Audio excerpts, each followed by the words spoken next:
Hi നമസ്കാരം, ഞാൻ doctor Ranjitha. Doctor Ranjitha's wellness clinic, Muttathara, Trivandrum.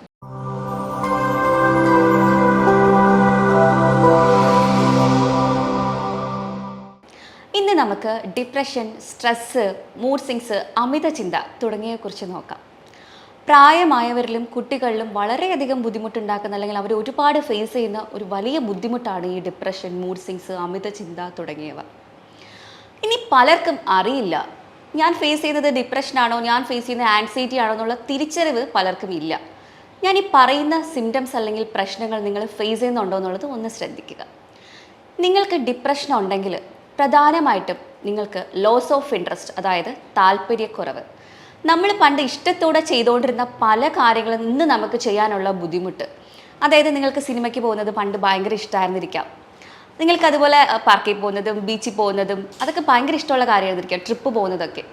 പക്ഷേ ഇന്ന് നമുക്കിത് ചെയ്യാനുള്ള വലിയ ബുദ്ധിമുട്ട്, അതായത് നമുക്ക് പോകണ്ട, നമുക്ക് എവിടെയും പോകണ്ട എന്നുള്ളൊരു തോന്നൽ വരിക, എപ്പോഴും റൂമിൽ തന്നെ കിടക്കാനുള്ളൊരു തോന്നൽ, അമിതമായിട്ടുള്ള ക്ഷീണം, ശരീരവേദന, മടി, അലസത തുടങ്ങിയവ നമുക്ക് അനുഭവപ്പെടാൻ തുടങ്ങുന്നു. അതുമാത്രമല്ല, പ്രതീക്ഷ നഷ്ടപ്പെടുക, അതായത് ഇനി ഞാൻ ജീവിച്ചിട്ട് കാര്യമില്ല, എനിക്കാരുമില്ല, ഞാൻ ഒറ്റപ്പെട്ടു പോയി എന്നുള്ളൊരു തോന്നൽ നമുക്ക് ഉണ്ടാവുക. അല്ലെങ്കിൽ നമ്മുടെ വീട്ടുകാരോട് നമുക്കൊന്നും ഷെയർ ചെയ്യാനുള്ളൊരു മൂഡില്ല, നമുക്ക് എല്ലാവരിൽ നിന്നും നമ്മൾ ഒഴിഞ്ഞു മാറുന്ന പോലെയാണ്. നമ്മൾ എവിടെയെങ്കിലും പോയി ഒറ്റയ്ക്കിരിക്കുന്നു, ഇരുട്ടത്തിരിക്കുന്നു, അങ്ങനത്തെ ഉള്ള കാര്യങ്ങൾ നമ്മൾ റിപ്പീറ്റഡ് ആയിട്ട് ചെയ്തുകൊണ്ടിരിക്കുക. ഇനി രാത്രിയിലാവട്ടെ ഉറക്കം വളരെ ബുദ്ധിമുട്ട്. നമ്മൾ എത്ര കിടന്ന് ഉറങ്ങി തിരിഞ്ഞ് മറിഞ്ഞ് കിടന്നാലും നമുക്ക് ഉറക്കം വരത്തില്ല. നമ്മൾ ഓരോന്ന് അമിതമായിട്ട് ചിന്തിച്ച് കൂട്ടുക, അല്ലെങ്കിൽ ചിലർക്ക് പാനിക് അറ്റാക്ക് വരെ വരുന്നുണ്ട്. അതെന്ന് വെച്ചാൽ നമ്മൾക്ക് രാത്രി നമ്മളിപ്പോൾ ഉറങ്ങി കിടന്നാൽ കൂടെ നമ്മളൊരു 2 മണി 3 മണി സമയത്ത് ഞെട്ടി ഉണരുകയാണ്. നെഞ്ചിലൊരു കല്ലെടുത്ത് വെച്ചൊരു അത്രയും വിഷമത്തോടെ നമ്മൾ ഞെട്ടി ഉണരുകയാണ്. അതുമാത്രമല്ല, ചിലർക്കാവട്ടെ അമിതമായിട്ടുള്ള വിശപ്പ് കൂടുതലായിരിക്കും. ചിലർക്ക് വിശപ്പ് തീരെ ഉണ്ടാവില്ല, ചിലർക്ക് വിശപ്പ് ഭയങ്കര കൂടുതലായിരിക്കും. ചിലർക്കാവട്ടെ അമിതമായിട്ടുള്ള ഉറക്കം കൂടുതലായിരിക്കും, അതായത് അവർക്ക് എപ്പോഴും കിടക്കണം, അവരെപ്പോഴും കിടന്ന് ഉറങ്ങിക്കൊണ്ടിരിക്കും. അതായത് ദിവസം ഒരു 14-15 മണിക്കൂറൊക്കെ അധികമായിട്ട് അവർ ഉറങ്ങാറുണ്ട്. അപ്പോൾ ഇതൊക്കെയാണ് മെയിനായിട്ടുള്ള ഡിപ്രഷനിലെ സിംറ്റംസ്. ഇനി ചിലർക്കാവട്ടെ സൂയിസൈഡൽ ടെൻഡൻസി ഉണ്ട്, അവർക്ക് എന്തെങ്കിലും രീതിയിൽ നമ്മുടെ ശരീരത്തിനെ തന്നെ ഹാം ചെയ്യണം, ബ്ലേഡ് എടുത്ത് കൈ മുറിക്കുന്നവരുണ്ട്, നമ്മൾക്ക് എന്തെങ്കിലും രീതിയിൽ നമ്മളെ അങ്ങ് നശിപ്പിക്കാം എന്നുള്ളൊരു തോന്നൽ വരിക, അല്ലെങ്കിൽ ഇനി ഞാൻ ജീവിച്ചിട്ട് എനിക്കിനി ആരും ഇല്ല, അല്ലെങ്കിൽ എന്നെ സ്നേഹിക്കാൻ ആരുമില്ല എന്നുള്ളൊരു തോന്നൽ വരിക. ഇത്തരം കണ്ടീഷൻസാണ്. നമ്മൾ മനുഷ്യരാണ്, നമുക്കറിയാം, നമുക്ക് എല്ലാവർക്കും വിഷമങ്ങൾ വരുന്നതാണ്. ഒരു 2-3 ദിവസം ആ വിഷമം നീണ്ടു നിൽക്കുന്നത് സ്വാഭാവികമായിട്ടും എല്ലാവർക്കും ഒരു നോർമലായിട്ട് നമുക്ക് കണക്കാക്കാം. ഇനി അതല്ല, 2 ആഴ്ച 3 ആഴ്ച അതിൽ കൂടുതൽ ഈ ഡിപ്രഷൻ ഇങ്ങനെ നീണ്ടു നിൽക്കുന്നുണ്ടെങ്കിൽ നിങ്ങൾ എന്തായാലും ഒരു ഡോക്ടറിനെ അല്ലെങ്കിൽ ഒരു സൈക്കോളജിസ്റ്റിനെ കൺസൾട്ട് ചെയ്യുക. നിങ്ങളുടെ വിഷമങ്ങൾ അവരോട് തുറന്ന് പറയാൻ വേണ്ടി ശ്രമിക്കുക. കൂടുതലും നമ്മൾക്ക് നമ്മുടെ വിഷമങ്ങൾ ഷെയർ ചെയ്യാൻ ഒരാളുണ്ടെന്നുണ്ടെങ്കിൽ തന്നെ നമ്മുടെ പകുതി പ്രശ്നങ്ങളും അവിടെ തന്നെ കുറയും. അപ്പോൾ ഇതാണ് പ്രധാനമായിട്ടും ഡിപ്രഷനിൽ നമ്മൾക്ക് അനുഭവപ്പെടുന്ന സിംറ്റംസ് എന്ന് പറയുന്നത്. ഇനി ആൻസൈറ്റി എന്ന് പറഞ്ഞാൽ അമിതമായ ഉത്കണ്ഠ അല്ലെങ്കിൽ അമിതമായ ഭയമാണ്. ഫോർ എക്സാമ്പിൾ, ഇപ്പോൾ നമ്മുടെ വേണ്ടപ്പെട്ടവർക്ക് ആർക്കെങ്കിലും ഒരു അസുഖം വന്നു, അതായത് ക്യാൻസറോ കൊറോണയോ അങ്ങനെ എന്തെങ്കിലും ഒരു അസുഖം വന്നെന്ന് വെക്കുക, നമുക്ക് ഭയങ്കര ആദി കൂടുകയാണ്. എനിക്കിനി അങ്ങനെ എന്തെങ്കിലും സംഭവിക്കുമോ, എൻ്റെ അച്ഛനോ അമ്മയ്ക്കോ എൻ്റെ മക്കൾക്കോ ആർക്കെങ്കിലും ഇങ്ങനെ സംഭവിക്കുമോ എന്നുള്ള ആദ്യം നമ്മുടെ മനസ്സിൽ കിടന്ന് അത് നമുക്ക് ഓവർ തിങ്കിങ്ങിലോട്ട് പോയി അത് ഡിപ്രഷനിലോട്ട് പോകുന്നവരുണ്ട്, പാനിക് അറ്റാക്ക് വരെ ആവുന്നവരുണ്ട്. അതാണ് അമിത ഉത്കണ്ഠ എന്ന് പറയുന്നത്.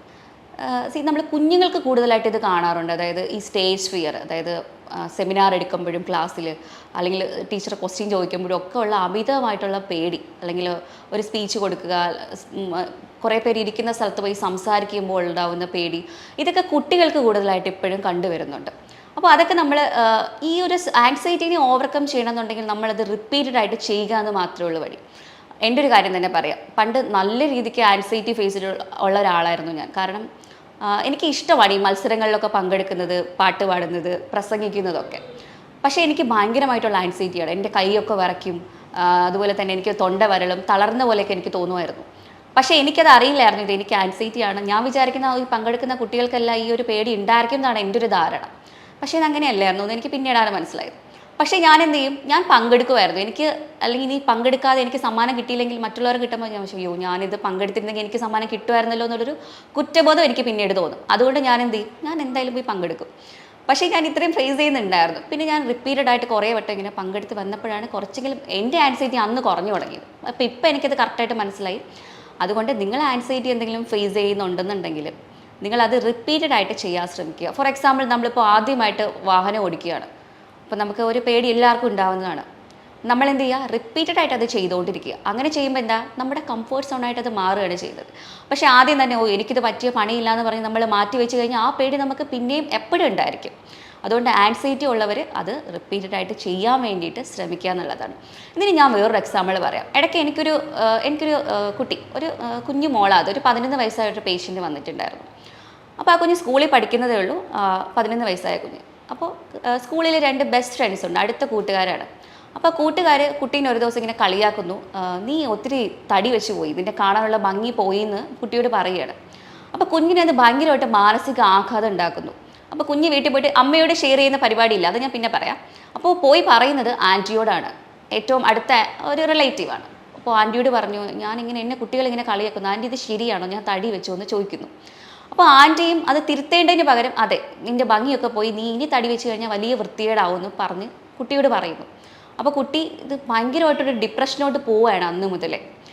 പിന്നീട് കുട്ടി ഈ കൂട്ടുകാരികളോട് മിണ്ടാണ്ടാവുന്നു, സ്കൂളിൽ പോയാലും ടീച്ചേഴ്സിനോട് മിണ്ടുന്നില്ല, ഒന്നും മിണ്ടുന്നില്ല. വീട്ടിൽ വന്നാലും അമ്മ സംസാരിച്ചാലും ഒന്നും മിണ്ടുന്നില്ല, സഹോദരങ്ങളോട് കളിക്കുന്നില്ല, പണ്ടത്തെ ആളെയല്ല, ഭയങ്കരമായിട്ട് അങ്ങ് മാറിപ്പോയി. അപ്പോൾ വീട്ടുകാർ ചോദിക്കാൻ തുടങ്ങി എന്താ പ്രശ്നം എന്ന് പറഞ്ഞാൽ കുട്ടി ആരടുത്തും ആദ്യം ഒന്നും പറയുന്നില്ല. അപ്പോൾ കൗൺസിലിങ്ങിന് പോകുമ്പോഴത്തേക്കാണ് ഡോക്ടറോട് പറയുന്നത് ഇതുപോലെയാണ്, എനിക്ക് കുട്ടികൾ ഇങ്ങനെ പറഞ്ഞപ്പോൾ, എൻ്റെ ബെസ്റ്റ് ഫ്രണ്ട്സാണ് അവരെന്നോട് ഇങ്ങനെ പറഞ്ഞപ്പോൾ എനിക്ക് ഭയങ്കര വിഷമമായി. അതിന് കാരണം കുട്ടി ഈ തടിയുള്ളവർ അത്ര മോശമാണ്, അല്ലെങ്കിൽ തടിയുള്ളവരെ കളിയാക്കുന്നത് നേരത്തെ കേട്ടിരിക്കുന്നു. അത് ആ കുഞ്ഞിൻ്റെ മനസ്സിലിങ്ങനെ കിടക്കുന്നു, ഇതെന്തോ വലിയ മോശമുള്ള കാര്യമാണെന്ന് കുഞ്ഞിൻ്റെ മനസ്സിൽ അങ്ങനെ പതിഞ്ഞ് കിടക്കുകയാണ്. അതുകൊണ്ടിട്ടാണ് ആ കുഞ്ഞ് അത്രയ്ക്ക് പേടിച്ചിട്ട്, അതിന് ഭയങ്കര പേടിയാണ്. അപ്പം ഞാൻ ചോദിച്ചു എന്താണ് ഇപ്പം എങ്ങനെയാണ് കുട്ടി? അപ്പം പറയുന്നു വീട്ടിൽ നിന്ന് ഭക്ഷണം കഴിക്കുന്നില്ല, 2 മാസം ആവുന്നു വീട്ടിൽ നിന്ന് അരിയാഹാരം എന്തെങ്കിലും കഴിച്ചിട്ട്. കുഞ്ഞിങ്ങനെ ഗൂഗിളൊക്കെ നോക്കി അതിനെയൊക്കെ സെർച്ച് ചെയ്ത് നോക്കിയിട്ട് ഫ്രൂട്ട്സും പാലും മാത്രമാണ് വീട്ടിൽ നിന്ന് കഴിക്കുന്നത്. അപ്പോൾ ആ കുട്ടിയുടെ അമ്മ വന്ന് കരഞ്ഞു പറയും, ഡോക്ടർ എങ്ങനെയെങ്കിലും ഒരു പിടി ചോറ് അവൾ കഴിച്ചെങ്കിൽ മതി എന്നുള്ള രീതിയിൽ എന്നോട് സംസാരിക്കുകയാണ്. അപ്പം ഞാൻ പറഞ്ഞു നോക്കി, മോള് കുറച്ച് ചോറ്, ഇല്ല ഡോക്ടർ എനിക്ക് പേടിയാണ്. കുട്ടി എന്നോട് സംസാരിച്ച ആ ഒരു കാര്യമാണ് ആദ്യം, എനിക്ക് പേടിയാണ്, എന്നെ ഇങ്ങനെ നിർബന്ധിക്കേണ്ട, എനിക്ക് ചോറ് കഴിക്കാൻ പറ്റില്ല. പക്ഷേ ഈ കുട്ടി അണ്ടർ വെയിറ്റിലോട്ട് പോയി, ഇപ്പോൾ 10 കിലോ വരെ വെയിറ്റ് ഇപ്പോൾ റെഡ്യൂസ് ആയിപ്പോയി. അപ്പോൾ നമ്മൾ പറഞ്ഞു മോളെ വെയിറ്റ് ലോസ് ആയി, ഇത്രയും വെയിറ്റ് ഇങ്ങനെ റെഡ്യൂസ് ആയാൽ പറ്റില്ല മോളെ, അണ്ടർ വെയിറ്റ് ആണെന്ന് പറഞ്ഞിട്ടും കുട്ടി അത് അക്സെപ്റ്റ് ചെയ്യാൻ റെഡിയല്ല. അപ്പോൾ നമ്മൾ പറഞ്ഞു, കുട്ടികളുടെ വേറെ റിലേറ്റീവ്സ് പറഞ്ഞത് ഒരു കാര്യം ചെയ്യും, സ്കൂൾ മാറ്റ്, ക്ലാസ് മാറ്റ്, ആ കുട്ടികളോട് ഇനി ഇരിക്കേണ്ടെന്ന് പറഞ്ഞു. പക്ഷേ അങ്ങനെ നമ്മൾ അത് അഡ്വൈസ് ചെയ്ത് കഴിഞ്ഞാൽ അത് കുട്ടിക്ക് തന്നെയാണ് ഭാവിയിൽ ദോഷം വരിക. കാരണം ഇതുപോലെ ഒരുപാട് ഫേസ് ചെയ്യേണ്ടി വരും, നമ്മൾക്ക് പലയിടത്തും പോകേണ്ടി വരും, പലതും കേൾക്കേണ്ടി വരും. അങ്ങനെ കേട്ട് കഴിഞ്ഞാൽ വീണ്ടും കുട്ടി ഡെസ്പാവും. അപ്പോൾ അതിന് പകരം അവിടെ നിന്ന് സർവൈവ് ചെയ്ത് നമ്മൾക്ക് വീട്ടുകാർ തന്നെ പഠിപ്പിക്കേണ്ട ഒരു കാര്യം എന്ന് പറഞ്ഞാൽ കുട്ടികളുടെ ബോൾഡാക്കി വളർത്താൻ വേണ്ടി ശ്രമിക്കുക എന്നുള്ളത് വളരെ വളരെ ഇമ്പോർട്ടൻ്റ് ആയിട്ടുള്ളൊരു കാര്യമാണ്. നോ പറയേണ്ടടുത്ത് നോ പറയുക. നമുക്ക് ഈ എന്താ പറയുക, സൊസൈറ്റിയിൽ നമുക്ക് എന്തും സംസാരിക്കാനുള്ള റൈറ്റ്സ് ഉണ്ട്, നമുക്ക് സ്വാതന്ത്ര്യമുണ്ട്. അപ്പോൾ നോ പറയേണ്ടടുത്ത് കുട്ടി നോ തന്നെ പറഞ്ഞ് നിങ്ങൾ വീട്ടുകാർ കുട്ടികളെ കുഞ്ഞിലെ തന്നെ പഠിപ്പിക്കാൻ വേണ്ടി ശ്രമിക്കുക. മറ്റുള്ളവർ നമ്മുടെ ജീവിതത്തിൽ കയറി തലയിടാനുള്ള ഒരു കാര്യം നമ്മളത് ഉണ്ടാക്കി കൊടുക്കണ്ട, അതിനുള്ള കാര്യമില്ല. നമ്മുടെ ജീവിതം നമ്മൾ തന്നെയാണ് നോക്കേണ്ടത്. ഇൻഡിപെൻഡൻ്റ് ആയിട്ട് കുട്ടികളെ വളർത്താൻ വേണ്ടിയിട്ട് പാരൻസ് മാക്സിമം വീട്ടിൽ നിന്ന് അവർക്ക് അഡ്വൈസ് കൊടുക്കേണ്ടത് വളരെ വളരെ ഇമ്പോർട്ടൻ്റ് ആണ്. സ്കൂളിൽ നിന്ന് കുട്ടി വരുമ്പോൾ കുട്ടിയോട് സംസാരിക്കുക, ഇന്നെങ്ങനെ ഉണ്ടായിരുന്നു, ഫ്രണ്ട്സിനെ കുറിച്ച് ചോദിക്കുക, ടീച്ചേഴ്സിനെ കുറിച്ച് ചോദിക്കുക. ഈ കാര്യങ്ങളൊക്കെ നമ്മൾ കുട്ടികളോട് എപ്പോഴും ഡിസ്കസ് ചെയ്യാൻ വേണ്ടിയിട്ട് പരമാവധി ശ്രമിക്കേണ്ടത് വളരെ വളരെ അത്യാവശ്യമുള്ളൊരു കാര്യമാണ്. അപ്പോൾ അതാണ് ആൻസൈറ്റി. ഇനി നമുക്ക് ഓവർ ചിന്ത അല്ലെങ്കിൽ അമിത ചിന്തയെക്കുറിച്ച് നോക്കിയാലോ. കൂടുതലും സ്ത്രീകൾക്കും പ്രായമായവരിലുമാണ് ഈ ഒരു പ്രശ്നം കണ്ടുവരുന്നത്. നമുക്ക് ചിന്തകളൊക്കെ ആവശ്യത്തിന് വേണം, അതൊക്കെ നോർമലാണ്. നമുക്ക് ഒരു 50,000 മുതൽ 1,00,000 ചിന്തകൾ വരെ നോർമലി നമുക്ക് വരാറുണ്ട്, അല്ലേ? അത് നോർമലാണ്, നല്ല ചിന്തകളാണെങ്കിൽ. ഇനി നമ്മുടെ വിഷമപ്പെടുത്തുന്ന കാര്യങ്ങൾ, നമുക്ക് എന്താ പറയുക, ഒരു രീതിക്കുള്ള സമാധാനം തരാത്ത ചിന്തകളാണെങ്കിൽ കയറി കയറി റിപ്പീറ്റഡ് ആയിട്ട് നമുക്ക് വന്നുകൊണ്ടിരിക്കുന്നെങ്കിൽ അത് നമ്മൾ എന്തായാലും സൂക്ഷിക്കണം. കാരണം അത് നമ്മളെ ലൈഫ് തന്നെ സ്പോയിൽ ചെയ്ത് കളയും. നമുക്കൊന്നും നമ്മുടെ ഡെയിലി റൊട്ടീൻസ് നമുക്കൊന്നും ചെയ്യാൻ പറ്റില്ല. നമ്മൾ പഴയ ആളെ അല്ലാണ്ടായി മാറുകയാണ് അവിടെ. അപ്പോൾ ഈ അമിത ചിന്തകൾ മാക്സിമം കുറയ്ക്കാൻ വേണ്ടി ശ്രമിക്കുക. കൂടുതലും ഈ വീട്ടമ്മമാരൊക്കെയാണ് ഇത് ഒത്തിരി ഫേസ് ചെയ്യുന്നത്. വർക്കിംഗ് വുമൻസിന് അധികം ഇല്ലെങ്കിൽ പഠിക്കുന്ന കുട്ടികൾക്ക്, ഗേൾസിനും, അതുപോലെ തന്നെ ഈ വീട്ടമ്മമാർക്കും 60 വയസ്സ് കഴിഞ്ഞ സ്ത്രീകൾക്കും ഒക്കെ ഒരുപാട് അമ്മമാരൊക്കെ വന്ന് പറയാറുണ്ട് ഇതുപോലെ. അവരൊക്കെയാണ് ഇത് കൂടുതലായിട്ടും ഈ ഓവർ തിങ്കിങ് പ്രശ്നങ്ങൾ ഫേസ് ചെയ്യുന്നത്. അപ്പോൾ നമുക്കിത് എങ്ങനെയൊന്ന് ഓവർകം ചെയ്യാം എന്നുള്ളതിനെ കുറിച്ച് നോക്കാം. അപ്പോൾ എനിക്ക് പറയാനുള്ളത്, നിങ്ങൾക്ക് ഇത്രയും പ്രശ്നങ്ങൾ ഫേസ് ചെയ്യുന്നുണ്ടെങ്കിൽ അത് ഒരു 2-3 ആഴ്ചയിൽ കൂടുതൽ നീണ്ടു നിൽക്കുന്നുണ്ടെങ്കിൽ എന്തായാലും ഒരു കൺസൾട്ടേഷൻ നിങ്ങൾ എടുത്ത് നമ്മൾ നമ്മുടെ കാര്യങ്ങളൊക്കെ മറ്റൊരു ആളോട് ഷെയർ ചെയ്യാൻ വേണ്ടിയിട്ട് ശ്രമിക്കുക. പിന്നെ ഇടയ്ക്കിടയ്ക്ക് നമ്മൾക്ക് ഇതിങ്ങനെ ബുദ്ധിമുട്ടുണ്ടാക്കുന്നുണ്ട്, നമ്മുടെ ഡെയിലി റൊട്ടീനെയൊക്കെ അവതാളത്തിലാക്കുന്നുണ്ടെങ്കിൽ നമുക്ക് വീട്ടിൽ ചെയ്യാൻ പറ്റിയ കുറച്ച് ഞാൻ ടിപ്സുകൾ പോലെ ഞാൻ പറഞ്ഞുതരാം. പ്രധാനമായിട്ട് ഒരെണ്ണം എന്ന് പറയുന്നത് ബ്രീത്തിങ് ടെക്നിക്സ് ആണ്. പ്രാണായാമാസം എന്ന് പറയും. ഈ പ്രാണായാമാസ് നമ്മൾ റെഗുലറായിട്ട് പ്രാക്ടീസ് ചെയ്യുവാണെങ്കിൽ നമുക്ക് ഒരു പരിധി വരെ സ്ട്രെസ്സിനെ കൺട്രോൾ ചെയ്യാൻ സാധിക്കുന്നതാണ്. പ്രാണായാമാസിൽ ഏറ്റവും പ്രധാനമായിട്ട് പറയാനുള്ള ഒരെണ്ണം നാഡീശുദ്ധി പ്രാണായാമം എന്ന് പറയുന്ന ഒരു പ്രാണായാമമാണ്. സെക്കൻഡ് വൺ എന്ന് പറയുമ്പോൾ ശീതലി പ്രാണായാമം. ഇതൊക്കെ നിങ്ങൾക്ക് ഗൂഗിൾ നോക്കിയാലോ യൂട്യൂബ് നോക്കിയാലോ ഇതിൻ്റെ പ്രൊസീജിയർ കിട്ടും.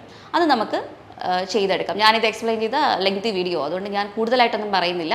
ശീതലി എന്ന് പറയുമ്പോൾ ഒന്നുമില്ല, നമ്മൾ വായിലൂടെ ശ്വാസം എടുത്തിട്ട് ഒരു 10 സെക്കൻഡ് ഹോൾഡ് ചെയ്തതിന് ശേഷം മൂക്കിലൂടെ ശ്വാസം പുറത്തേക്ക് വിടുന്ന ഒരു ടെക്നിക്കാണ്. നാഡിശുദ്ധി എന്ന് പറഞ്ഞാൽ ഒരു മൂക്കടച്ചിട്ട് ഒരു മൂക്കിലൂടെ ശ്വാസം എടുത്തിട്ട് ആ ബ്രത്ത് ഒന്ന് ഹോൾഡ് ചെയ്യണം. ഒരു 10 സെക്കൻഡ് മനസ്സിൽ കൗണ്ട് ചെയ്ത് ഹോൾഡ് ചെയ്തതിന് ശേഷം ഓപ്പോസിറ്റ് മൂക്കിലൂടെ പുറത്ത് വിടുന്നൊരു ടെക്നിക്കാണ്. അപ്പോൾ ഇത് നമ്മൾ റിപ്പീറ്റഡ് ആയിട്ടൊരു 10 മുതൽ 20 വട്ടം വരെ ഡെയിലി പ്രാക്ടീസ് ചെയ്യാൻ വേണ്ടി ശ്രമിക്കുക. എനിക്കറിയാം നമുക്ക് ആദ്യമൊക്കെ വലിയ ബുദ്ധിമുട്ടായിരിക്കും, നമുക്ക് ഒന്നും ചെയ്യാനുള്ള മൂഡ് ഉണ്ടാവില്ല. പക്ഷേ നമ്മൾ മനസ്സ് കൈവിടാൻ പാടില്ല. നമ്മൾ തന്നെ അതൊരു പ്രതിജ്ഞ പോലെ എടുത്തതിന് ശേഷം നമ്മളങ്ങ് ഇറങ്ങുക, നമ്മൾ ചെയ്യണം ഡെയിലി എന്തായാലും. അപ്പോൾ അങ്ങനെ നമ്മളൊരു 5 വട്ടമായാലും ആദ്യം മതി സ്റ്റാർട്ടിങ്ങിൽ. പിന്നെ ആകുമ്പോൾ നമ്മൾ തന്നെ അതിൻ്റെ ഡ്യൂറേഷൻ കൂട്ടി കൊണ്ടുവന്നോളും. അപ്പോൾ അതാണ് ബ്രീത്തിങ് ടെക്നിക്കിൽ പെട്ടെന്ന് എനിക്ക് പറയാനുള്ളത്. പിന്നെ ഒരു കാര്യം വെച്ചാൽ പ്രോഗ്രസീവ് മസിൽ റിലാക്സേഷൻ ടെക്നിക്കാണ്. അതായത് നമ്മളൊന്ന് നിലത്തൊന്ന് ഒരു പായ വിരിച്ചോ അല്ലെങ്കിൽ യോഗ മാറ്റിട്ടോ ഒന്ന് നമ്മൾ റെസ്റ്റ് എടുക്കുക. കൈകാലൊക്കെ നിവർത്തി വെച്ച് നമ്മളൊന്ന് റെസ്റ്റ് എടുക്കുക. അതിനുശേഷം നമ്മുടെ ഓരോ പാർട്സും, അതായത് കൈ മുതൽ കാല്, തല, അത് ഫുള്ള് നമ്മൾ കോൺട്രാക്ട് ചെയ്യുക. നമ്മുടെ മസിൽസിന് നമ്മൾ ഇതുപോലെ കോൺട്രാക്ട് ചെയ്യണം. കോൺട്രാക്ട് ചെയ്തതിന് ശേഷം 1 2 3 എന്ന് അതും കൗണ്ട് ചെയ്യണം. ഒരു 10 സെക്കൻഡ് വരെ കൗണ്ട് ചെയ്തിട്ട് നമ്മൾ കോൺട്രാക്ട് ചെയ്ത് റിലാക്സ് ചെയ്യണം.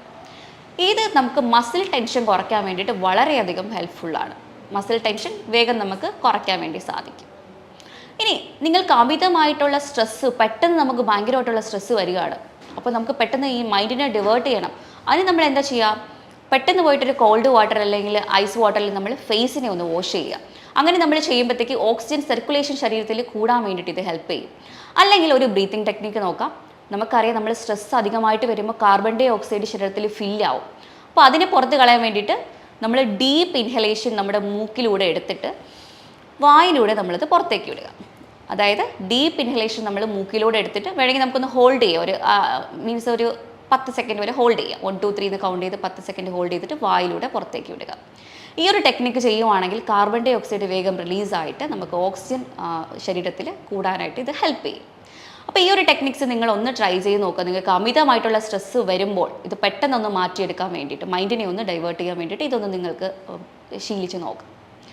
അതുപോലെ തന്നെ കുറച്ച് വൈറ്റമിൻസ് ഇതിന് വളരെ ഇമ്പോർട്ടൻ്റ് ആണ്. നിങ്ങൾക്ക് vitamin D, vitamin C, vitamin E ഒക്കെ നിങ്ങൾ പരമാവധി കഴിക്കാൻ വേണ്ടിയിട്ട് ശ്രമിക്കുക. പരമാവധി ഭക്ഷണത്തിൽ നിന്ന് കഴിക്കാൻ വേണ്ടി ശ്രമിക്കുക.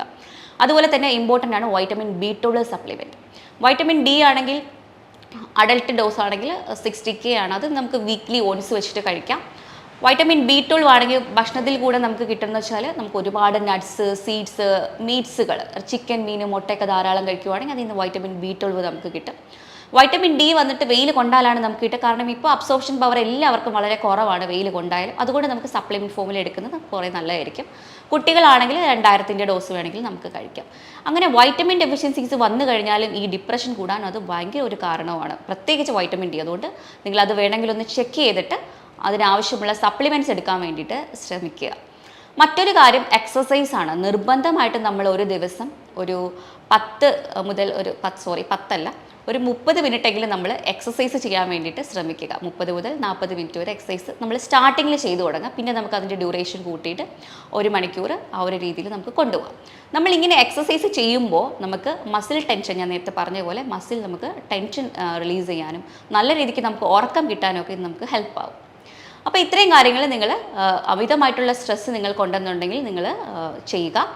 പിന്നെ നമുക്ക് അമിത ചിന്തയുള്ളവർക്ക്, ഞാൻ നേരത്തെ സൂചിപ്പിച്ച പോലെ ഓവർ തിങ്കിങ് ഉള്ളവർ, ഒരു നോട്ട് പാഡ് എന്തെങ്കിലും എടുത്തിട്ട് നമ്മളുടെ എന്താണ് ചിന്ത നമുക്ക് വരുന്നത് അപ്പോൾ തന്നെ അത് എഴുതി വയ്ക്കുക.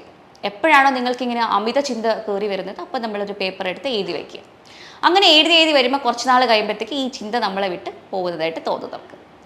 പിന്നെ കാര്യം, ഒരാളോട് ഷെയർ ചെയ്യാൻ വേണ്ടി നിങ്ങൾ എന്തായാലും ശ്രമിക്കുക. നിങ്ങൾക്കൊരു ബെസ്റ്റ് ഫ്രണ്ട് ഉണ്ടെങ്കിലോ നമ്മുടെ പാർട്ട്ണറിനോടോ നമ്മുടെ വീട്ടുകാരോടോ ആരോടെങ്കിലും നമ്മൾക്കുണ്ടാവുന്ന വിഷമങ്ങൾ അല്ലെങ്കിൽ നമ്മൾ ഫേസ് ചെയ്യുന്ന ബുദ്ധിമുട്ടുകളൊന്ന് ഷെയർ ചെയ്യാൻ വേണ്ടിയിട്ട് ശ്രമിക്കുക.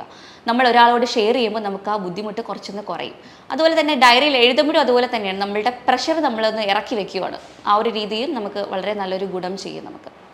പിന്നെ നമ്മൾക്ക് ഇഷ്ടമുള്ള കാര്യത്തിലൊന്ന് എൻഗേജ്ഡ് ആവാൻ വേണ്ടി ശ്രമിക്കുക. നമ്മൾ പുതിയ ഹോബീസ് കണ്ടുപിടിക്കുക. നമ്മൾ എപ്പോഴും വെറുതെ ഇരിക്കുമ്പോഴാണ് നമുക്ക് ഈ ആവശ്യമില്ലാത്ത ചിന്തകളും ആൻസൈറ്റീസ് ഒക്കെ വരുന്നത്. അപ്പോൾ നമ്മൾക്ക് ഇഷ്ടമുള്ള കാര്യങ്ങൾ, ചിലർക്ക് വരയ്ക്കാൻ ഇഷ്ടമായിരിക്കും, ചിലർക്ക് വായിക്കാൻ ഇഷ്ടമായിരിക്കും, ഡാൻസ് ചെയ്യാൻ, പാട്ട് കേൾക്കാൻ, മ്യൂസിക് തെറാപ്പി, ഇതൊക്കെ വളരെ നല്ലതാണ്. അപ്പോൾ ഇത്തരം കാര്യങ്ങൾ നമ്മൾ കൂടുതലായിട്ട് ചെയ്യാൻ ശ്രമിക്കുക.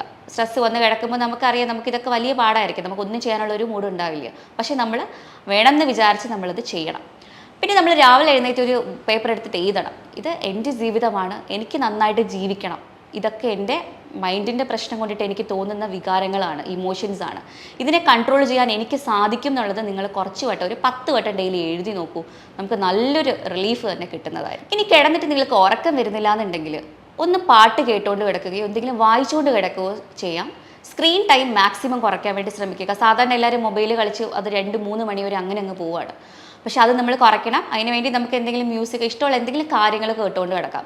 പുരാണങ്ങളോ കഥകളോ അങ്ങനെ എന്തെങ്കിലും നമ്മൾക്ക് കേട്ട് കിടക്കുമ്പോൾ നമുക്ക് അങ്ങ് ഉറക്കം വരും. നമ്മൾ ഈ റൊട്ടീൻ ഒരാഴ്ച എങ്ങനെയും വളരെ കഷ്ടപ്പെട്ട് നമ്മളിത് ചെയ്തു തുടങ്ങി കഴിഞ്ഞാൽ പിന്നെ നമുക്ക് ഓട്ടോമാറ്റിക്കലി ആ സമയമ്പോൾ ഉറക്കം വരുന്നതായിരിക്കും. അപ്പോൾ ഇത്തരം പ്രശ്നങ്ങൾ നിങ്ങൾ ഫേസ് ചെയ്യുന്നുണ്ടെങ്കിൽ, 2-3 ആഴ്ചയിൽ കൂടുതൽ നിങ്ങൾക്ക് നീണ്ടു നിൽക്കുന്നുണ്ടെങ്കിൽ, നിങ്ങൾ എന്തായാലും ഒരു പ്രൊഫഷണൽ ആയിട്ടുള്ള ഡോക്ടറിനെ കൺസൾട്ട് ചെയ്യാൻ വേണ്ടി ശ്രമിക്കുക. അവരോട് ഈ കാര്യങ്ങളൊക്കെ തുറന്ന് പറയുക. ചിലരൊക്കെ പറയാറുണ്ട് 1 വർഷത്തോളം ഞാനിത് അനുഭവിക്കുന്നു എന്നുള്ളത്. അപ്പോൾ എനിക്ക് ചോദിക്കാനുള്ളത്, എന്തുകൊണ്ട് നിങ്ങളൊരു ഡോക്ടറിനെ കാണുന്നില്ല എന്നുള്ളതാണ്. അപ്പോൾ നിങ്ങൾ എന്തായാലും ഒരു പരിഹാരം കണ്ടുപിടിക്കുക.